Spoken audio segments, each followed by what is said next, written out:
এই দুনিয়ার বুকে রব্বুল আলামিন সব নবীকে একটা করে দাওয়া মুস্তাজাবা দিয়েছেন। মানে যে দোয়া করলে কবুল হয়ে যায় সাথে সাথেই। দাও বিহা, দুনিয়ার সব নবীরা ওই দোয়াটা দুনিয়ায় করে ফেলেছে। সব নবীকে আল্লাহ একটা করে দোয়া দিয়েছে, নবী দোয়া করলেই কবুল। সব নবীরা ওই দোয়া করে ফেলেছে দুনিয়াতে। বিশ্ব নবী বলেন আমি করি নাই। ওয়া ইন্নী আখতাবিউ দাওয়াতি শাফাআতান লি উম্মতি ইয়াউমাল কিয়ামাহ। আমার ওই স্পেশাল দোয়াটা আমি দুনিয়ার বুকে কঠিন বিপদে পড়েও কোনোদিন করি নাই। আমি আমার স্পেশাল দোয়াটা কিয়ামতের দিন আমার গুনাহগার উম্মতকে সুপারিশের জন্য রেখে দিয়েছি। আল্লাহ বলবেন নবীর ফারাসাক, মাথা তোলেন, আর কাটবেন না।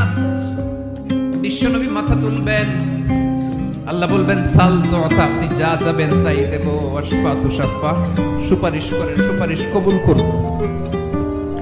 বিশ্ব নবী বলবেন আল্লাহ ওই স্পেশাল দোয়াটা দুনিয়াতে করি নাই, আজকে আমি তোমার দরবারে দাঁড়িয়ে কিয়ামতের দিন ওই দোয়াটা করছি। আল্লাহ আমার যে উম্মতের হৃদয়ে যাররা পরিমাণ ঈমান আছে, আমার একটা উম্মত